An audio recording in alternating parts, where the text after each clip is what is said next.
Can we move to Honorable James? Thank you, Chair. I'm still laughing at the reason for all the toilet paper in SAPS. We know why. I'll reserve my thoughts. General Fani, earlier on you said, poor performance but value for money. Do you still believe that? Poor performance but value for money. You are justifying poor performance. And I was thinking about this. It's like saying, I have a cheating husband, but he's providing. Does that make it right? It's not right. Chair, maybe for what I should have said, which based on the discussion with honorable members, I should have indicated that we paid for the services, so money did not disappear. But in terms of value for money, we have done the determination. It's not me that said there was no value for money. It is the person that did the determination, and that report is available in the for committee members to interrogate it. But indeed, poor performance we have experienced. Okay. Before I get into my question, it's just something that I picked up now. The minister only ever called you in for the Medicare 24 contract. Nothing else. Nothing else. And because that had surfaced in the media. No other contracts. Nothing whatsoever. So before this contract, there was nothing else in the media that popped up. Nothing else. That would have grabbed his attention or grabbed your attention that would sort of have an urgent meeting. I have never been called by the minister or his office pertaining to issues of procurement. So even though in March 2025, and I just came across this now, there's a headline, accused appear in court for over 88 million tender fraud in SAPS. That was also an article. Are you aware of that article? I'm aware of that article. You're aware, but the minister didn't worry about that. Because it appeared in the same platform, public domain. The minister didn't worry about that. He didn't call you in about that. I was never called in. But specifically the Medicare one. Doesn't that make you wonder why? Why did the minister only have interest? If he was worried about SAPS's image, shouldn't he have called you in for that other article as well? What do you think? Common sense. And now? It's reputational damage. It's equally important. Yes, but it's very simple. Yeah. Why were you taking so long to answer now?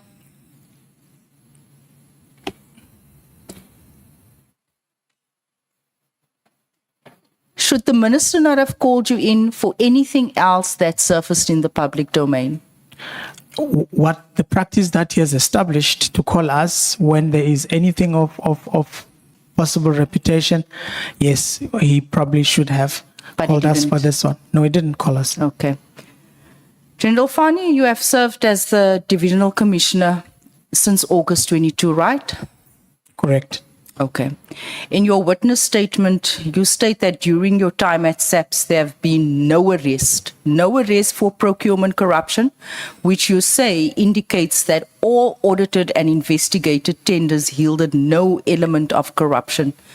Is this correct? So no arrest during your time? I have indicated there's only one arrest that was done for a procurement matter that was concluded before I was at SAPS. For all the procurement that happened under my watch, there has not been anyone arrested. And this basically means that everything is hunky-dory? Not necessarily. Everything's fine? It's a commitment I've made with my team to make sure that we clear issues and we ensure that we do due diligence. There are challenges that we're experiencing and we need to deal with those challenges. But that commitment I made on day one when I arrived at SAPS, and I'm going to make sure that the people that work in my space do what is required so that we can avert such issues in the future. But it doesn't mean everything is fine. The fact that you No, have it doesn't no mean arrest doesn't mean No, everything no. is fine. Not at all. Like you indicate and like Not you at all. insinuate in your paragraph. Not at all. Yeah. It doesn't mean everything is fine. No. Yeah.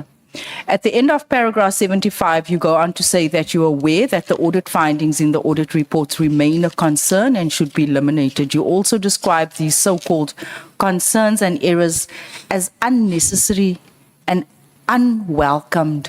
Serious allegations of fraud, corruption, and you describe them, you water it down as unnecessary and unwelcome. Is that your evidence? It's not an evidence, it's a statement. Is that how you describe corruption? Is that how you describe corruption? No. I'm describing the process. When the AG came before Parliament and raised the alarm about SAPS's escalating 3.2 billion irregular expenditure bill, while unsuitable bidders secured tenders, what went through your mind as the head of supply chain? It's a concern that I have, basically to indicate that even irregular expenditure that happened 5 years before I joined the subs is the reason why it's accumulating to the value that it is. What we need to be doing is to intensify our efforts to making sure that we have an engagement with National Treasury for condonation of these, so that the tally on irregular expenditure can be kept. But the most important thing is to make sure that we do not have further irregular expenditures in the process. So it's just doubling and tripling despite what you have inherited. You haven't done anything about your inheritance. You just say, you know what, this was before my time. No, I have. There's been no arrests. With regards to all this irregular expenditure, the 3.2 billion, you said earlier on there's been no arrests. The ones that where the determination tests were done and were concluded in my presence, there has not been any arrests with regards to those. The determination test is not done by my department, is done by independent department, and in those independent departments they have not detected any element of criminality.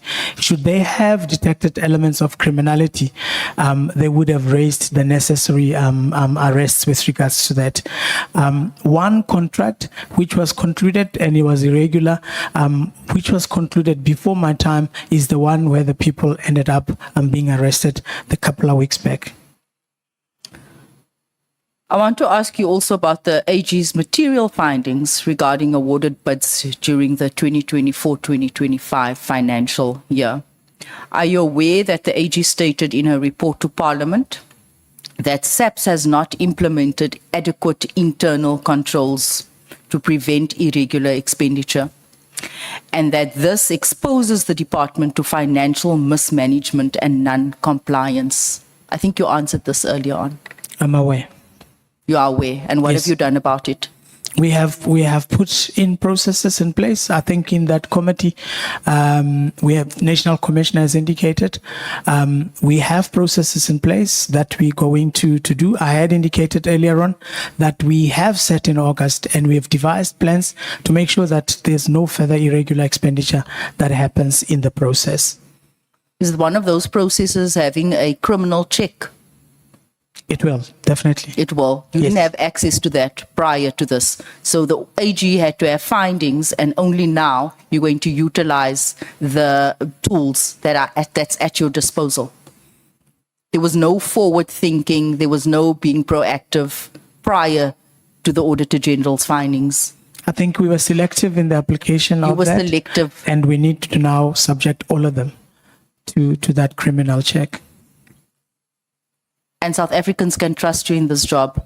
They can. So you depend on the Auditor General to tell you that something's going wrong, despite you finding great irregularities and inconsistencies. You wait for the AG to tell you that this is what you need to do.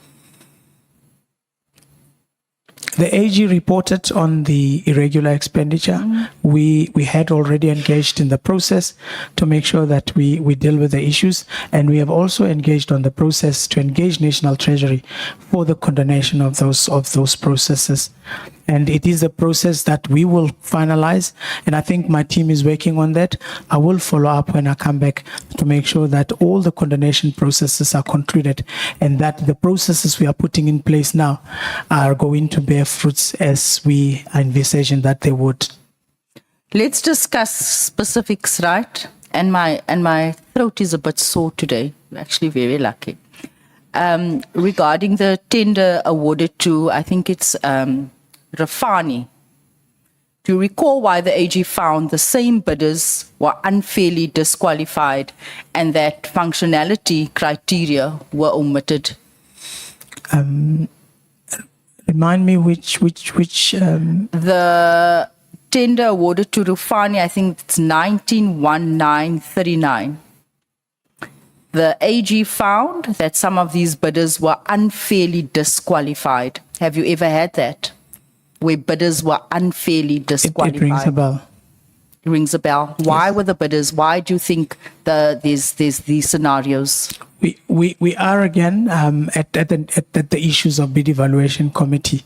Honorable Chair, I must indicate the bid evaluation committees are bringing us into a position of disrepute, and we have put processes Under your watch. Yeah?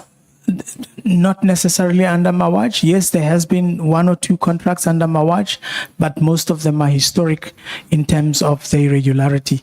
Honorable Chair, I have inherited, and I will continue to make sure that we iron out the processes and the issues that leads us into irregular expenditure, and we have started the process with that regards. There seems to be a lot that you're going to do after this appearance here today. Yes. But that's good. Regarding the horse truck conversion tender, you recall why the AG found that the winning bidder did not meet the pre-qualification criteria? Is Is this simply another error? Yeah. Or you say an Correct. unwelcomed error, correct? unnecessary error? Correct. You served as the acting chief procurement officer at National Treasury for a year. Is that Yes. correct? Correct. What is the minimum period required for the advertisement of a tender? You said this earlier. 21 days, legislated to be 21 days.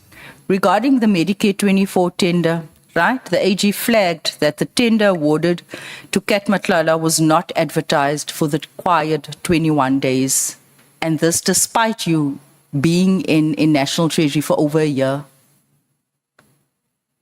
And the AG said it was not advertised for 21 days. And that evaluation phase was ignored. When was the bid advertised and published on the SAP's website? We do have the chronological issues here. The bid was published on the 31st of January, That's correct. When did it close? and it closed on the 19th. Is that 21 days? It is 20 days. Is that 21 days? It's not 21 days. I'm saying that this was one of the irregularities found by the AG. Correct. The bid should have been advertised for 21 days. Exactly. It's an administrative error. So you can't say here and make it seem as if though I'm incorrect. 21 days is not 20 days. I have considered that. It Yes, is you not had to 21 consider. days. It took you a moment, a few seconds now. Because you almost wanted to make me look like a fool here by saying, no, it was like almost like thinking what else. 21 days is 21 days. And it closed early. The insinuation that I was trying to make the member to look like a fool, I have considered already that it was not advertised for 21 days, but for 20 days. What was so urgent? What was the emergency? There was none. Why did you have to close a day early? There was none. There was no reason for it to be closed early. What did you do about this? Who was held accountable for this? I have indicated, Honorable Chair, that the National Commissioner has asked us to put everything in abeyance until the forensic investigations are done. I can't take action now, but action will be taken for Why sure. can't you take action now? It has already been identified. This has gone public. It's in the media. It's all over. What are you waiting for to take action? What must happen? Honorable Chair, we have been advised to put everything in abeyance, and I have responded to that. The AG also flagged the award of the panel of service providers, finding that one awarded bidder did not meet the minimum functionality score, but was not disqualified, and that there were inconsistencies between advertised evaluation criteria and those applied during adjudication. Is this merely another unwelcomed error? Correct. The AG's report further recorded that bid evaluation committee members lacked training. Oh, so many members said this earlier on, and did not exercise due diligence. Can you confirm that everyone serving on the BEC and the bid adjudication committee is qualified and possesses the requisite skills and experience? I think I heard you answering this earlier on, but I want to put it on record again. The bid evaluation committee is not a standing committee. It is a committee that gets put together for each need or for each tender. And for that, we are requesting that the end users nominate adequately qualified. We explicitly do indicate to sit in these committees. So there's not one bid evaluation committee. There's So the fact that multiple they're not qualified, that's the end users' sort of responsibility to ensure. That's not part of your scope of work. The determination of the flow of and the exhibit of knowledge of the processes should be adequately determined by the chairperson as he conducts the evaluation. And this is not in your department. It is in my department. This is outside, but it's not you. You're not responsible. You're not going to take accountability for this. No, I have taken You are accountability. blame shifting. You keep on No. telling us about. No, I'm not. I have taken accountability for checking up the knowledge of the bid evaluation committee and any other possible member.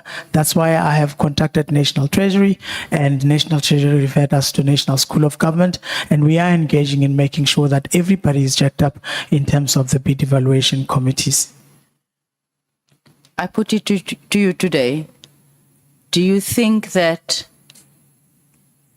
you, as the head of this department, do you think you lack some streetwise, I don't know how to say this, because you are in there and it's almost as if though you are walking with your head in the sand.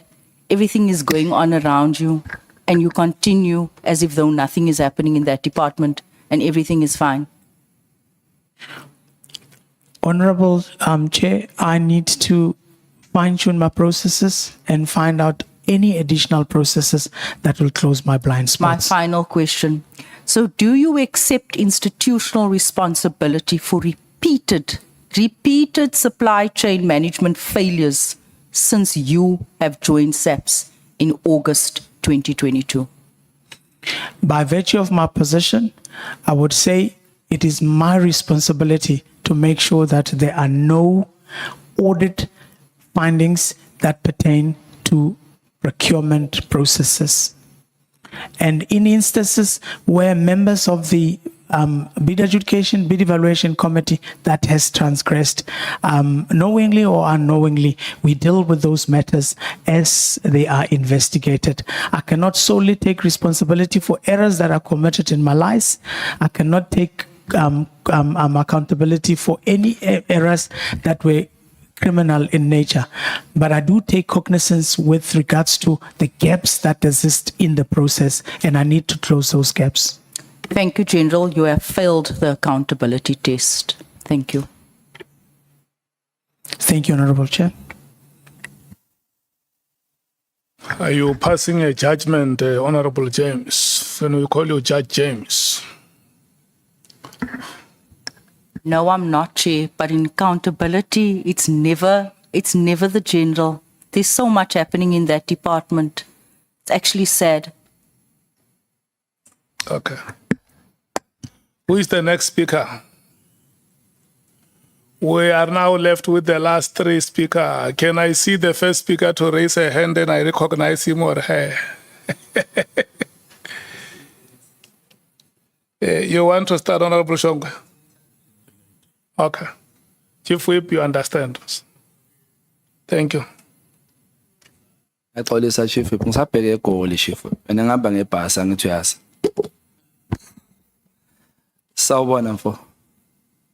Uyaphila general? Sawubona bhuti. Uyaphila? I'm all right, Honorable Chair. Thank you. Hey, uphethe isibongo sakamlife abantu bakwaMlife amatswana. Uphinde uphethe igama isibongo futhi seXhosa samaXhosa Fani. Utikela, thank you. UngumXhosa? Ndingumtatam ngumXhosa. Uyathetha? Yathetha 80%. Hayi asike sithethe ukukhomisha manje hey. Ngiphatha kakuhle. Nansi yabona ndinengqimi yabona. Nansi ingqimi apha kum. Asithethe mfondini. Into ithi data apha kum. If Honorable Chair, either English or Afrikaans. My mother speaks Afrikaans, so English would be correct. Thank you. Oh man. Sorry, I didn't get that. I'm saying either English or Afrikaans. My mom is also Afrikaans, so. Where did you grow up? Yeah, My mom is colored. I was born. Work Afrikaans properly. Yeah? I was born and brought up in Sasolburg, in So Free you start State. Afrikaans altijd. Ek praat baie goed Afrikaans. So salons praat Afrikaans. If you can. Yara, ayen. Kom bly jy. Don't just use Honorable Member A de blow. It will lose a meaning. Thank you, Honorable No Chair. problem. English, if we Thank can. you. I want to know something. I didn't pick up kahle and the early stages of your, actually when we started, you said you're a qualified engineer. I didn't pick up anything speaking related to finances and stuff like that. Are you qualified in finances? I have studied finance up to master's level. To master's level? I have done finance in the programs up to master's level. Yes. Oh, okay, not In my BCom, in my MCom program, I also did finance master's program. all right. I think I want you to relax and understand that since we've started in this committee, our aim is to get to the truth so that it assists us, Correct. not to get somebody to maybe lie to us or omit certain things. Correct. And on that note, Chair, I would like to address you, Chair, if I may be permitted. You normally open, Chair, and say people who speak here are protected by their parliament privileges and stuff like that. You also say anything they say cannot be used against them. I notice AfriForum has these Paulo Sullivan tendencies of threatening people. They said they're going to open a case against Unkabinde, who spoke here in Parliament. So, Chair, I need you to help me on that one. Wuti, what does that really mean when we say whatever we say here cannot be used against you? Because it doesn't help our people like General Fani. You be afraid to khuluma la ngoba so khuluma iqiniso manje. General, do you know about a blue light case signed between SCM division and a company in Gauteng province for the supply of blue lights and siren for the police vehicles in Gauteng around November 2016? The case was in the media, and I am aware of that case. Were you briefed internally? Come again? Were you briefed internally in the division? In the division Yes. supply chain, Yes. not briefed per se, But you know about but I know about the case. What processes were followed in the awarding of that contract for the blue light in Gauteng? The procurement process has changed since I came in as a result of the court ruling that indicated that the finance minister has overreached his accountability or authority. The processes that were prevalent at that time are unknown to me, so I cannot vouch to them. But do you know that there were any irregularities in awarding of that contract? It has been indicated in the media that it was irregular. Hence, the people were arrested. I am aware of it. Just what you know, well, what are those? If you may enlighten. The outcome of that had indicated that the people behaved unethically in the award of the tender, and those people were charged. Some of them were in procurement. When I got there, they were transferred out of the department, and I stayed with the vacancies as a result of those transfers. And some of them were discharged in service, and that's as far as I know with regards to that matter. Do you happen to know how long ago, maybe? You had indicated it was 2018, 2016? and yeah. 2016. But I do know about it. 2016. Yes. And the matter has not been resolved till now. The matter has not been resolved. Wouldn't you suspect something is wrong there? Why do we take so long to, if there is something that is corrupt, why do we take so long to get to the gist of the matter or understand who was wrong and get that matter finalized? Once the matter goes to litigation, the matter is then handled by Legal Services Litigation Department. They are dealing with that matter on behalf of South African Police Service. Are you saying to me that there is no way to really tell whether there was corruption done there, or it's just a thumb-sucking issue where you can just take a chance? Or is it a way of victimizing black business people? Honorable Chair, I would not vouch that there was corruption. In fact, Honorable Chair, I would even indicate that I am not privy to the documentation that led to the charges and the dismissal of the people. I am aware, though, that such a matter is still in court.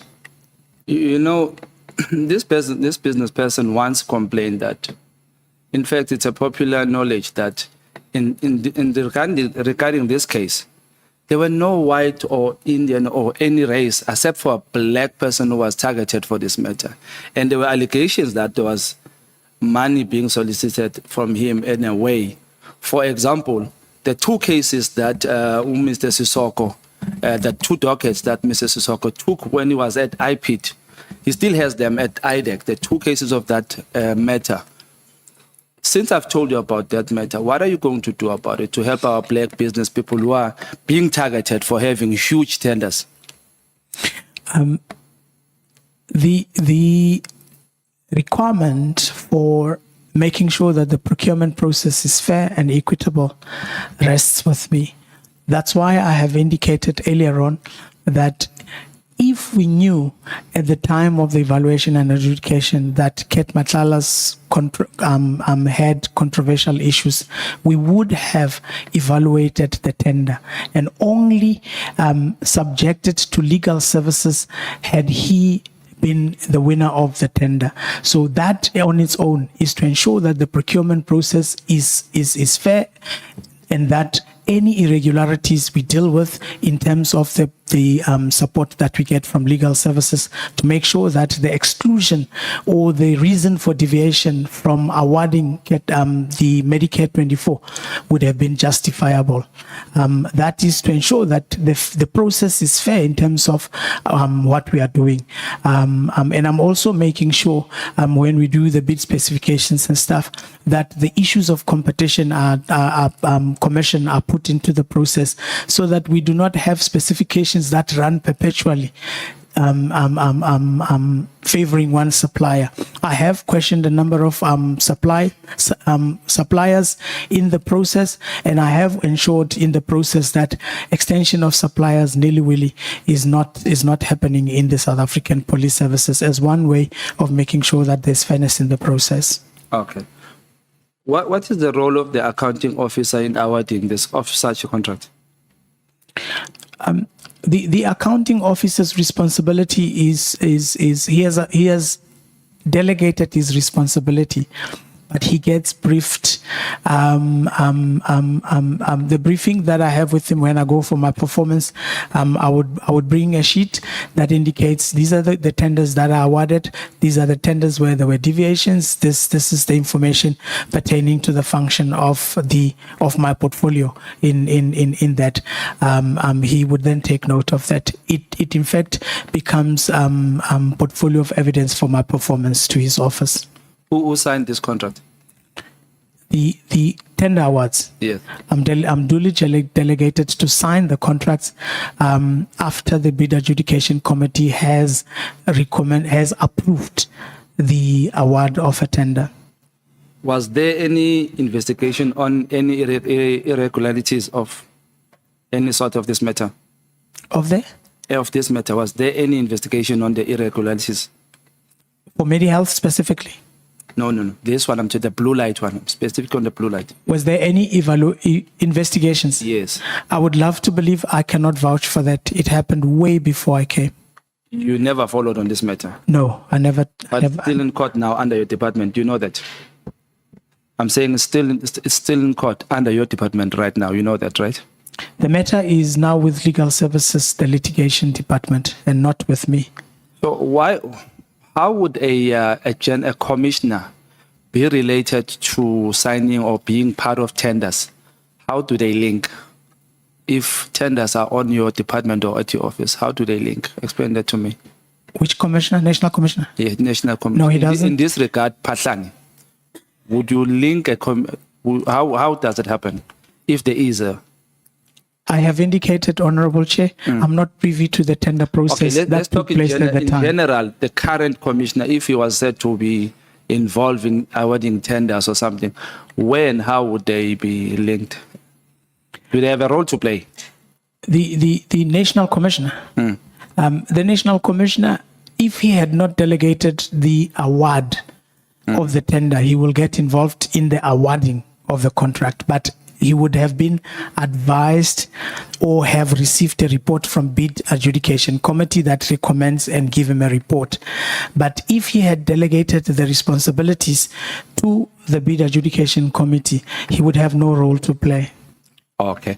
Unless, if I may, Chair, unless there is any document in the process that suggests otherwise, which I'm not privy to. Okay, I'm interested in this. I wish you knew isiXhosa ke Mtakaba, but you said 80%. Please reply to with this isiXhosa so that I can hear you kahle kahle. Are you saying in your tenure as a leadership lab, corruption and such matters of amatenda issues are wrong and stuff like that? There's never happened. Kuhlale kuclean nje kuhle kakhulu. Yes, since the what we call in terms of the framework that is published by National Treasury, the determination test has to be done. And if the determination test pick up issues of corruption, we will discipline. In fact, we open a case if such has happened. The determination tests that are there suggested that we need to discipline people for irregularities, and those processes are underway at the moment. So in this tender, Yaboket Matlala, were you involved? I was in the bid adjudication committee. Umhlanganisele or hambe yonke into straight? And Maz Nokmaz. If bekubonakale something where uthi uhlanganisele or something, bozo you pick up at what stage? Or have you picked up such? No, I have not picked up such. It is expected of any police officer when they pick up issues of criminality, they must report and they must open a case. I have not picked up any. Hence, I have not opened any case. So are you saying that right now at this stage, Uket Matlala got that tender fairly? I cannot vouch on that. I am aware, though, that there were irregularities in the evaluation process, and I cannot ignore that. But as for whether there was somebody that assisted, I have no information at my disposal. In your department, these pickups that you found, these findings that you found, Are they part of your responsibilities to find, or they were found out somewhere else? Because nguzwa ngathi you are saying in your space he did very well. The tender was awarded very well in your space, in your understanding. In my environment, in terms of whether we have picked up whether there were irregularities, I can confirm that we didn't pick up any irregularities. The internal audit audited and picked up the irregularities in terms of this tender. So if it is like that, as you say it, whose head must be on the block? I would have to wait for the audit report. As buyele muva baba, sorry kancane. Yeah. Whose head must be on the block? As I've indicated, I would have to wait for the audit report. The determination. Man, kancane mfowethu. Let me, please, African people, help. The question is, what are you going to do? The question is, whose head must be on the block? Your head or somebody else's head? I operate in a collective, and I believe that in that collective, with the information that we have provided, we were correct. We just need to be in the position to justify, to find reasons why the evaluation process was transgressed, and then that investigation will then determine who needs to take accountability. Accountability must be placed on someone. Okay, I need to ask you this question. Please state your name on record. My name is Molefe Isaac Fani. Do that exactly. Whose head must be on the block? We would have to probe. Lolo, mana but asiyenzi belula. Whose head must be chopped should we find out ukuthi it was not done correctly? Who must be, whose fault is it? Ubani kumele simshaje? From where I am, Honorable Chair, members of the Bid Evaluation Committee. Members. Yes. And when does it get to be you? When does it get to be you who must be chopped? If I have transgressed So in this regard, and I have not exercised my responsibilities. oh, okay. Help me here. I'm not. Chair, Yakulum? I see your light is on, Chair. Yeah, I'm warning you. Or you, time. Anyakwazi Chair, masengidibha in. Ayifuna ukungivimba. Ngiyadlala Chair, I'm ngiyadlala. warning you. You have 4 minutes left. Thank you, Chair. No, what I'm trying to get to here is this. You see, Mfethu, South Africa is suffering from leaders who don't want to take accountability. And if departments fail, there's chopping of players down there, but never the heads. So I want to know in this regard, if a department fails to pick up a tender of such amount, which has a whistleblower shot and killed kabuhlungu, why must it not be the heads, your head that must be chopped? Why must it be somebody out there? Maybe say to me, it must be you and your team. Can it be that? Would you advocate for that? No, You I wouldn't? would not. I am accountable for closing the gaps that have been identified in the process. In as far as taking accountability for the bid that is not evaluated properly, either fraudulently or otherwise, which the forensic investigation has to determine, and then we will then place responsibility with regards to that. But in as far as the exercise that I have done, assisted by the bid adjudication committee that surrounds me at that time, I would not take that accountability for now. But I do take accountability for the gaps that have been identified in the process, and I will definitely close those gaps. And if we find out that those gaps are vital, senziyani ngawe? If we find out that those gaps that you are talking about caused problems, they've destroyed people's life, they've also made people to die or be killed, if I may say. Senzeni ngawe?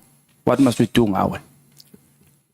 I have to indicate that I have indicated in my submission that we have made sure that the procurement policy that we put in place has been vetted and has been reviewed by the policy committee. The reason for that is to make sure that all angles that could be problematic in terms of governance and controls are looked at by an independent body. And in this instance, because there are gaps that have been identified, we really need to go back and relook at those governance and review the process. Chair, I don't think I'll get answers. Yeah, I'm grateful, Chair, for the time. Thank you, my leader. Of course. Thank you so much. Honorable Kola Barnard. Thank you very much, Chair. Sir, you've been spent much time telling us, or Doctor, I should say, telling us about the process. We have your graphic, bid specification committee, bid evaluation committee, bid adjudication committee. When you were at the Treasury, the SIU did an investigation into the SAPs and determined at the time that no bid evaluation committee was convened in regard to that PPE tender. Now, the bid evaluation committee, according to your graphic, bids and makes recommendations on the awards of a bid. So who made the recommendation at that stage? Was it by any chance the same person or same team who made the recommendation for this particular tender? I'm looking at who and what you inherited. All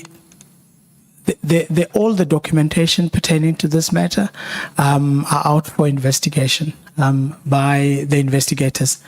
What I have been informed is that the process was followed. As to whether that process was legitimate or not, I am not privy to that information. It happened in my absence. I do know that there was a steering committee that was put in place to look at all the matters pertaining to the PPE. As to who are the members of, I do know that it was chaired by General Vuma, and there was a co-chair. As to who was part of other processes in the process, I'm not privy to that. I found the documentation not in my office. I do not have any documentation to make an informed comment on those documentations. I do hope when the final analysis comes out that you don't find that the self-same people who made sure that tender went through didn't make sure the Matlala's tender went through. That would be most unfortunate.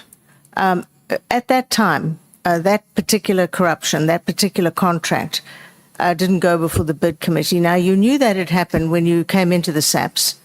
And here we are. It seems to me you're telling us that this entire process with this tender to this person was either done behind your back or that you knew about it and allowed it in. I mean, those seem to me to be the two options. Is there another option? I didn't know about it. If there are only two options you are giving me, it was done behind my back. But what I know in front of me is information that was provided to me and the bid adjudication committee that was correct. And that's as far as I know. Is this the biggest tender that SAPS has ever proffered, 360 million? It's not the biggest tender that has been awarded by SAPS.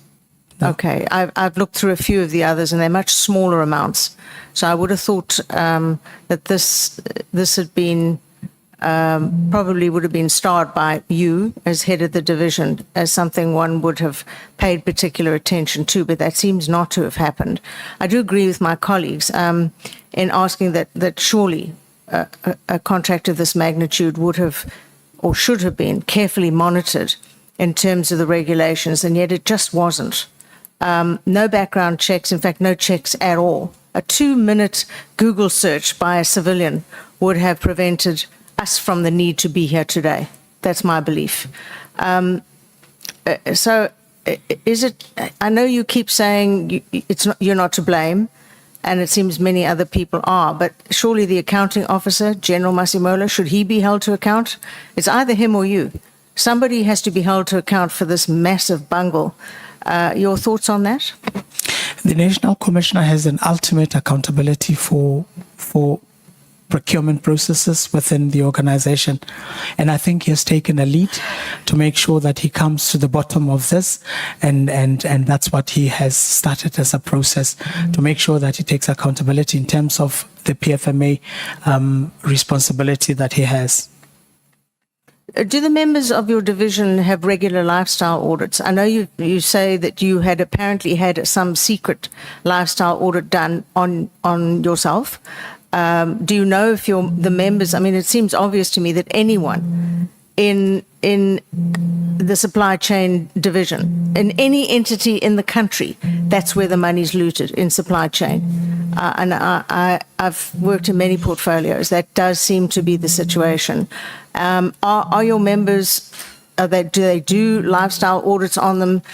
I mean, sometimes it's so obvious. We've seen with the hospital looting, people driving around in Lamborghinis. I mean, it's hardly brain surgery to see who the thieves are. Is it done in your division?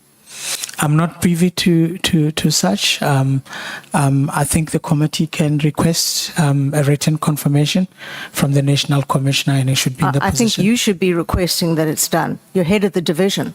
You're head of a division that's just given out money to a person with a criminal record longer than I am.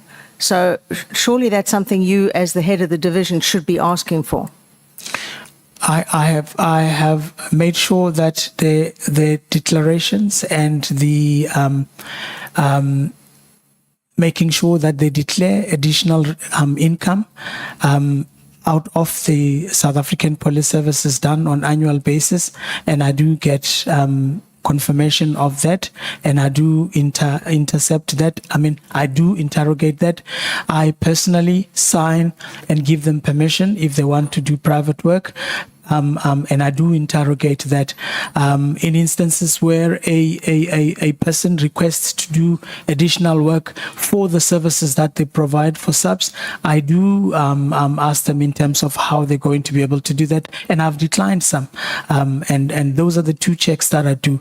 In as far as I'm looking at whether they are okay from a lifestyle perspective, risk and assurance does that. You say that the detection of corruption can't be detected during your processes.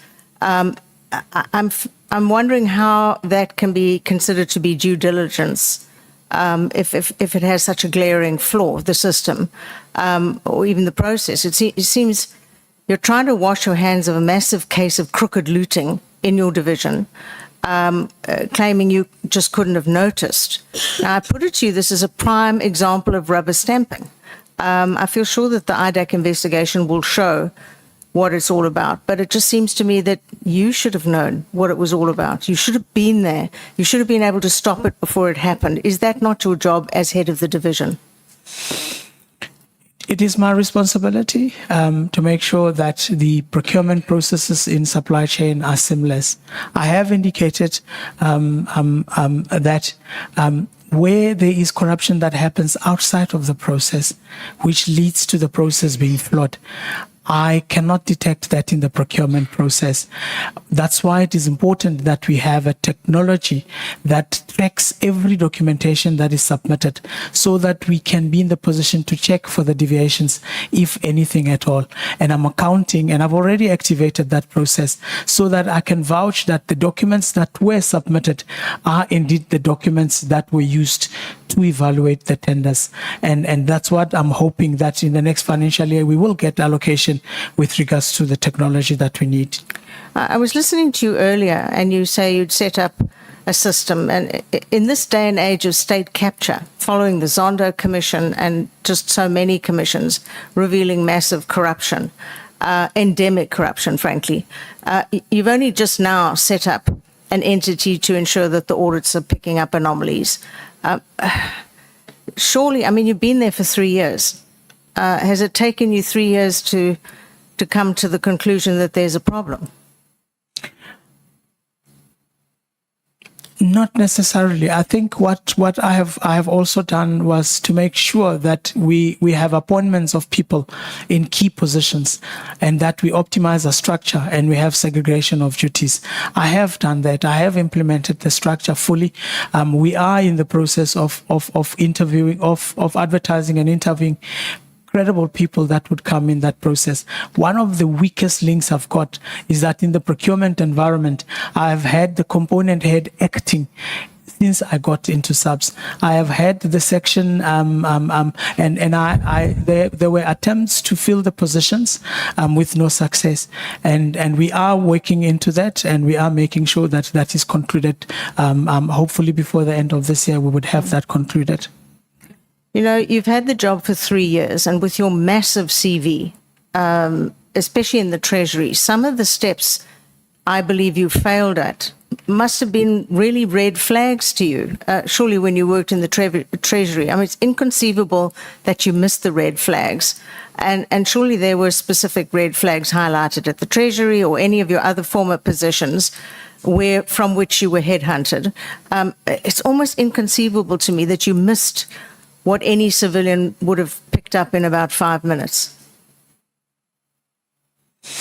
I'm not sure if a civilian that would read the report that we had would arrive at any conclusion different from what we did, without having to go and start the process from scratch, which the BAC does not have the luxury of time to do that, and which is something that we need to look at now, in terms of we cannot reevaluate the tenders. I take notice that we need to do verification, but we cannot reevaluate. How we are going to go about that is what I have asked my team now. I have sourced the services of a specialist within SAPS to map our processes and to have standard operating procedures, to have checklists, and to have reports and the methods of verifying certain steps within the process. And he has until December to do that. And we are hoping that with that process, we are going to reduce the anomalies that are happening in the process. But I must stress the making sure that we've got electronic submission of the bids will eliminate 90% of the problems that we've got. You know, a basic CIPRO search will show you who the directors are, or in this case, the director. Surely that would have set bells ringing in your head. How do you feel about the rather messy way that this very crooked contract was eventually cancelled, where the SAPS went ahead and still paid the supplier for some months, even though everybody knew it was about to be cancelled? Seems very bizarre to me. If payments were done after the contract was cancelled, I do not know how the finance was advised, if they got any advice whatsoever. I'm not accountable for payment of suppliers within the organization. There's a different department that does that. Wow. Okay, so for 3 years you've headed up the division, and each of those years, each of the three, the Auditor General says your division failed to have sufficient checks to prevent irregular expenditure. That's not just from this year. It's a repeat finding from the previous 2 years on your watch. And during that time, irregular expenditure has soared. So do you feel like you're doing a good job? We have in the second year of me being here, it was the first time, it was the first audit that happened.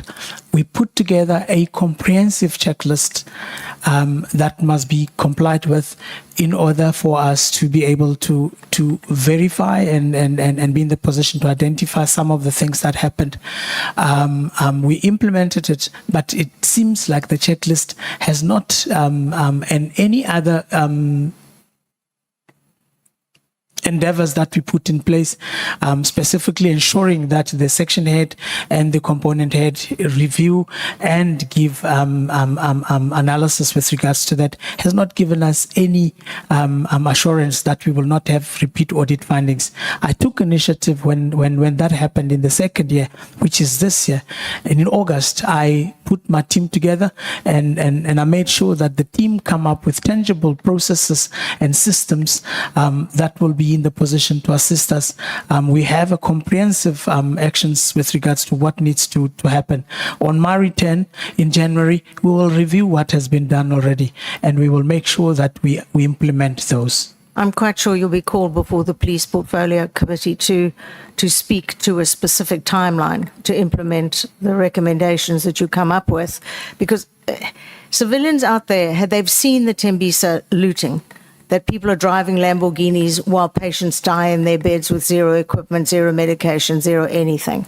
They're starting to think that this contract was Tembisa Part 2. And when we have SAPS members coming crying every day that they have to fix their vehicles out of their own pockets because they know if a vehicle goes or if a tire goes flat, that vehicle will disappear for months into an archaic system, and they'll have nothing. And so they just pay it out of their own rather meager salaries. I was at stations where bird lice fall out of the roof onto the heads of the detectives, where 5 of the ceilings have collapsed. It's everywhere in every station. So to hear that taxpayers' money is looted in this way is horrific to South Africans. It's absolutely horrific. A couple more. Would you support a mandatory independent evaluation panel for all tenders above 100 million? Correct. We have looked already at the thresholds. The appointment of the bid adjudication committee will be subjected to a threshold above a certain threshold. In fact, it has already been implemented. I was informed by my team. I just don't have the thresholds with me because of me being in training. Where above a certain threshold, the bid adjudication committee now must recommend to the deputy national commissioner, and above a certain threshold, the national commissioner must personally approve those tenders. I think that's a very good move. Yeah. Very good move indeed. Yeah. Finally, SAPS has been linked to several, as long as I've known, tender scandals over the years, way before your time. I'm sure when you leave it will carry on. But what do you see as the root causes? I've heard how you're addressing them, but what is the cause here? Is it a failure of management to implement psychometric testing when people come in at the very basic level, a failure to do lifestyle audits? What is behind this, that we actually have thieves within the SAPS working with criminal syndicates? It's absolutely breathtaking to think that the people we should run to for help might turn around and rob you. Honorable Chair, I think the paper-based procurement system should be eradicated immediately. We need to have an audit of what was received and be in the position to vouch that that was consistently applied throughout the process, and be in the position to also know and be in the position to have a full text retrieval of any information if we so need to do the verification. Having to go into the archives, into the documents and look for certain things and verify all those doesn't seem to be working for us, and that's where an oversight or some of the information gets missing in the details. I would really love to have a technology where we can submit tenders and we can have full text retrieval, or we can call up any report at any given time in any committee and be in the position to do the validation or reconciliation of what we have at our disposal. Thank you. I'm hoping that in 1 year's time, when you come back, when we see the Auditor General's report, we will not see a replication of the same complaint and be told that there are hundreds of millions of rands of irregular expenditure, because that will all sit at your door. So we'll be watching. Thank you. Thank you, Chair. Thank you so much, Chief Whip. No, thanks, Chair. Chair, good afternoon, General. No, I think, General, many issues have been canvassed with you, so I'm just going to deal with very few issues. I think the first one, I want to follow up on the question that was asked by, I think it's Honorable Matthias, if I'm not mistaken, but it's a question about what appears to have been a javelin, where somebody works in a process that produces a certain outcome on a contract and then disappears from SAPS to go and become part of a company that has acquired a tender. Would you not consider that as a sophisticated level of corruption? It appears from a layman's perspective, it appears to be questionable in terms of you are in the process, you resign and you go and work for the person that tendered.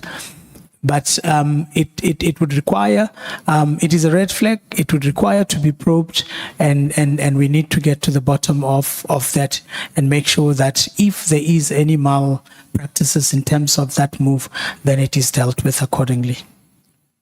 But General, you think that under normal circumstances, the world is designed like that? It's not. It's not. No. So then you can't say for a layman, even for the other man who's not lay. The logical conclusion should be to say this was a javelin and this is a sophisticated act of corruption. Correct. It would therefore follows that in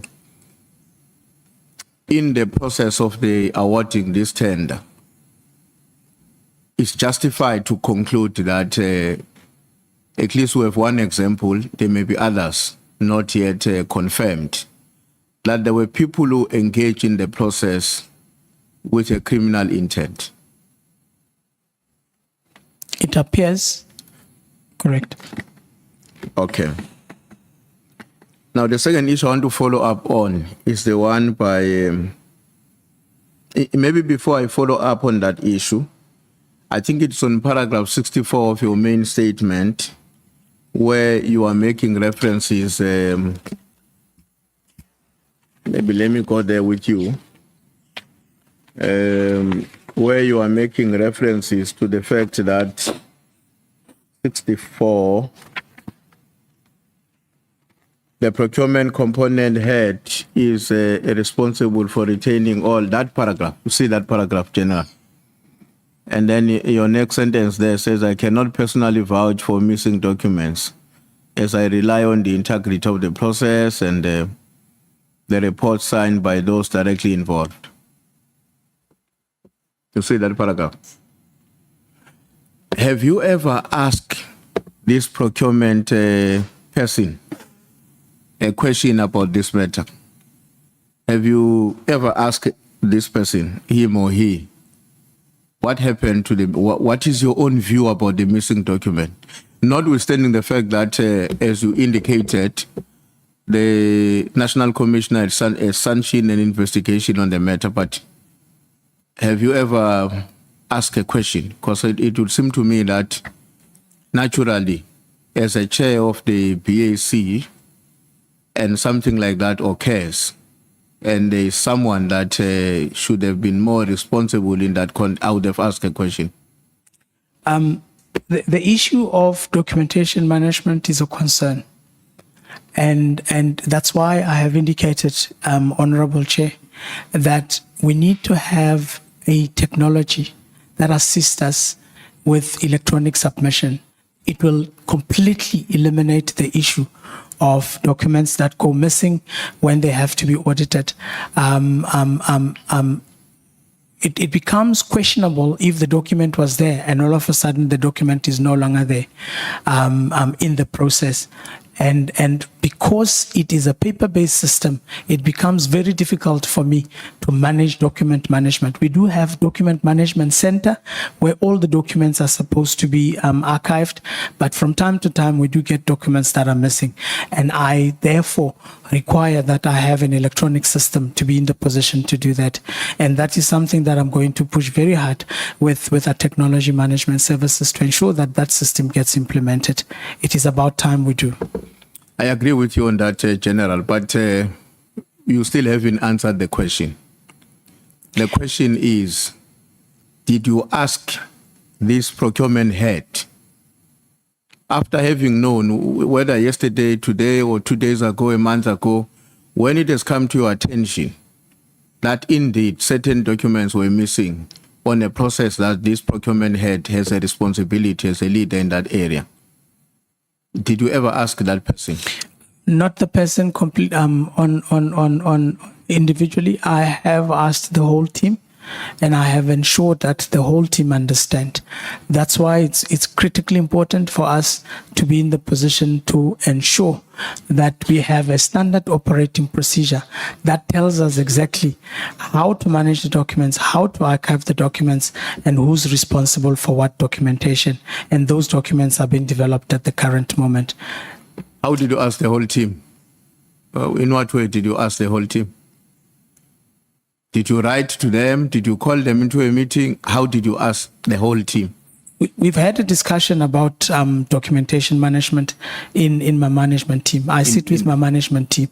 The head of procurement sits in my management So team. it was in the meeting? It was discussed. Okay.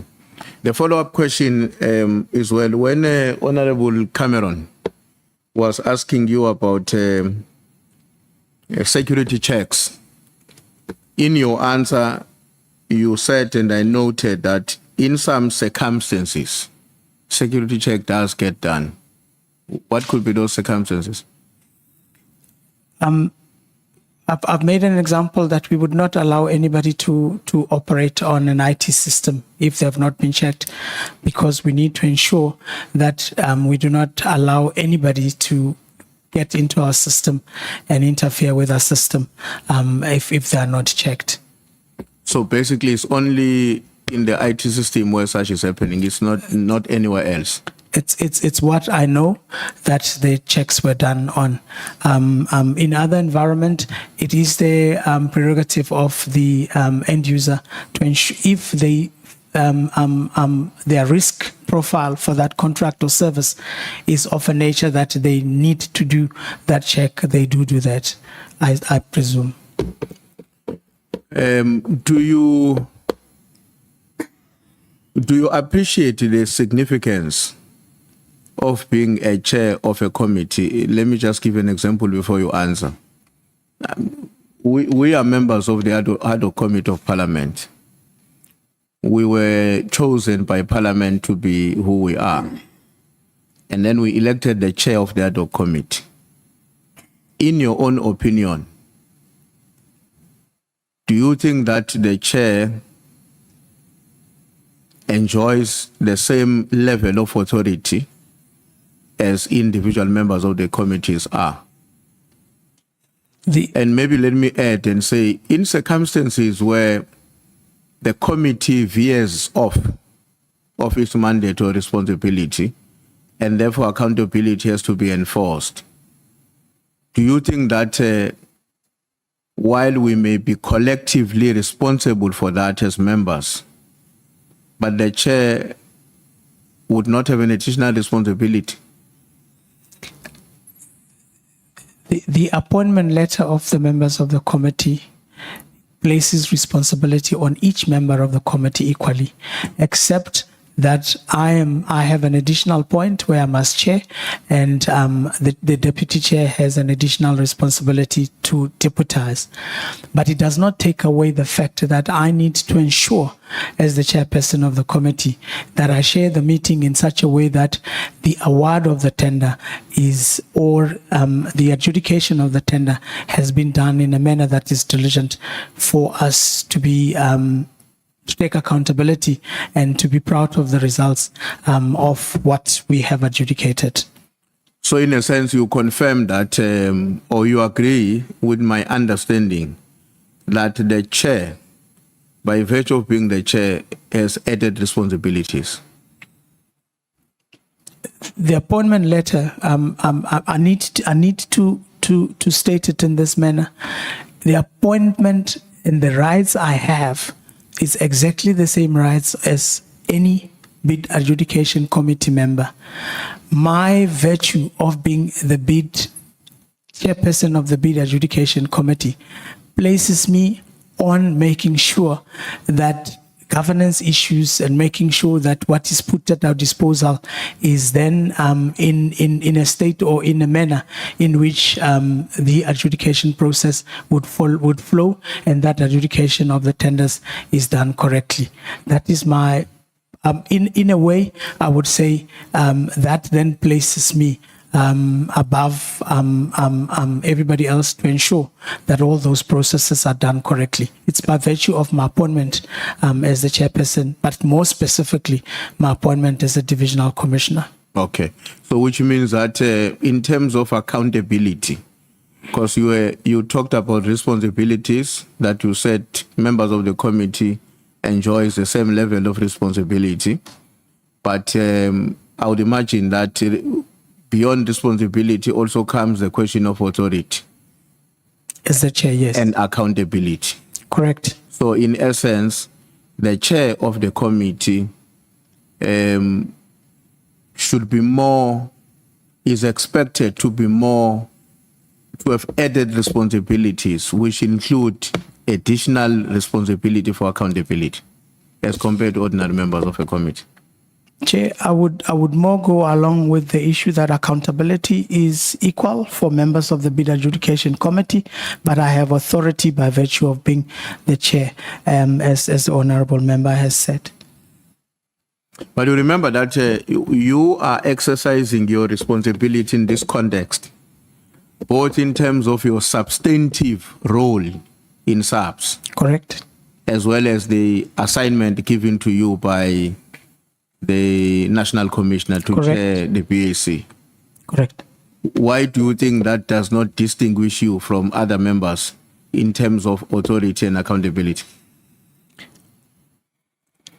In this specific instance, where I have, together with other members, adjudicated on the matter, as I've indicated, I have looked independently on the issues and did not pick up any, and the members also independently did that and they did not pick up any. When we jointly met in the bid adjudication committee, we consolidated our efforts, we consolidated our thinking around the matter, and we have all arrived at that. At that time, I had no reason to present anything contrary to what I had already established in my analysis and what transpired out of the bid adjudication committee. And therefore, as the chairperson, I have afforded everybody an opportunity, and based on what I knew at the time, I then agreed with the members of the bid adjudication committee that we need, I also support the award. No, General, there's no dispute on the process you undertaken. And please hear me very well. The process you undertaken, which you have explained here since the morning, has also been fully understood by myself. Sure. But where I do not get a sense that you have an absolute appreciation is the role of leadership in the context of your position, substantive role in SAPS, as well as your delegated responsibility by the National Commissioner. I don't get a sense that you are, because you are very evasive. You don't want to accept that by virtue of those two that I've referred to, it therefore impose on you a burden of leadership which comes with accountability. That statement you made now is correct. I am expected as the chairperson, and by virtue of being the divisional commissioner who is knowledgeable in procurement processes, to assist the committee. And therefore it follows that as much as you are equal in the committee in terms of your assignment in the committee, but you in particular, as a lead of that committee, has more responsibility than the rest of others. In that context, I agree. And that will include accountability as well. Sure. Sure. All right. I don't know if you are aware of what Lieutenant General Spear told us when he was here with regard to the period at which he was an acting national commissioner, and during which time where Mr. Matlala came to see him and he raised his concerns about the same contract. You are aware of that? I have had bits and pieces of the evidence because of the training that I have the other side. That part I missed. I could be made aware. Maybe if you relay what happened, I will. Okay, when he came to us, he, in one of the comments that he made, he told us that there was a time when the National Commissioner was away and he had been appointed or assigned a responsibility of being the acting National Commissioner. And coincidentally, at that time, Mr. Matlala visited him in the offices of SAPS, or wherever he works, and raised certain concerns about the contract. And that he was not given an opportunity to do that which he has to do in relation to that contract that he had acquired from SAPS. And so they had a discussion. So we asked him, when you left the acting role, did you come back to speak to the real person, the real man in charge of the job, and he didn't come? So my question was, are you aware of that? Aware may be in twofold. Or one, it may be that you are aware of that as it was happening at the time, and also when we were told about it after it had happened, or you just happened to know about it from the time when we were all told about it. The first time I get to know, I'm not sure. There's a part that I heard of General Sibia where they asked about the clinic. I'm not sure if you're talking about the clinic, but this one specifically, I got to know about it when the article was published, and the minister subsequently thereafter summoned us to come and explain. No. I don't want you to know I'm not asking a question because I'm seeking your knowledge of the substance of the meeting, Sure. the details around which they engage. I wanted to ascertain if you are aware that at some point Matlala went and complained to General Sibia that he was not being assisted. No, he did not share that with me. Now that I'm telling you about it, will there be any relationship in your own view, knowing the institution where you work? Will there be any direct or indirect relationship that exists between General Sibia and this individual who participated in the contract awarding processes and later on jumped to join the Matlala company?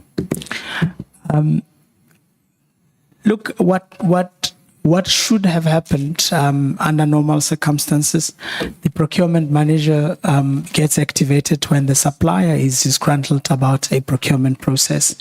I do get from time to time suppliers that complain about procurement processes, and when that happens, I take it to my team to start the process of validating the claim and making sure that they provide the response. In this instance, I don't know what prompted the supplier to talk to General Sibia, and the normal process would have been that the supplier should have been sent to me to be in the position to deal with the complaint, or at least to inspectorate if the nature of the complaint warranted that a further investigation be done. Inspectorate does that type of work. All right, General. No. It's my last question, this one, but I'm going to come back to it because I would like you to answer it in a way that help me to understand the issues I want to understand. Sure. You have explained what, under normal circumstances, should have been the point of call for an unhappy supplier. Clearly, in this case, me and you can tell that the circumstances were therefore abnormal. And I want us to deal with the abnormality of the circumstances. And my intention is to gain an understanding from your side as to whether you understand what could have been the circumstances that gave rise to the abnormality in that process. And that is why I was saying, why does, what is your understanding? What is the relationship, directly or indirectly, that you think or you know exists or might have existed between the Javelina and General Sibia? I cannot vouch to that relationship. I do not have full context of how that meeting was arranged and what were the matters that were discussed. I do know, though, that suppliers that are disgruntled may come and discuss their disgruntlement with appropriate officials in the organization. So, Chair, I cannot vouch on what the nature of the relationship is between the two individuals. General, the two individuals I'm talking about, it's not Matlala and Sbia. Leave that one. Okay. It's Sbia and the person who was within the system that produced the contract that was given to Matlala and later on jump off to go and join Matlala's company. So it's not Matlala and Sbia. Rather, it's Sbia and your colleague, your other colleague, Sbia is your colleague as well, who departed immediately or whatever the time after the contract was delivered. I'm not privy to the nature of the relationship that they had. No, I don't. We've never heard about it as well. No, I never. Okay. Thanks, Chair. I'm done. Thank you. Thanks, General. Thank you. Advocate Zikala. Chair, thanks. I don't have any further questions. Okay.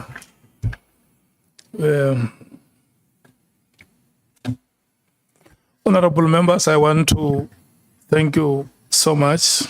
Thank you, Lieutenant General Dr. Malefe Fani. We have come to the end of the proceedings. I want to thank you, Advocate Zikalala, and your pupil, Pillay. I hope that we will meet you next time, Pillay, having graduated from the program that you are currently on. Our proceedings are going to happen in Gauteng on Tuesday, Wednesday, and Thursday, and probably Friday. I think the Secretariat would have spoken to you, honorable members, and made proper arrangements. We are going to have a committee meeting on Monday. We will confirm it will be a virtual meeting. We will confirm the times with you once we know when and how are you traveling to Gauteng. Thank you so much. I had to release the SC. We reported yesterday that he had a throbbing ear, and he was not improving today, but he forced to be with us for the larger part of the meeting until at some point when he requested to be released, and there are other members who had commitments here.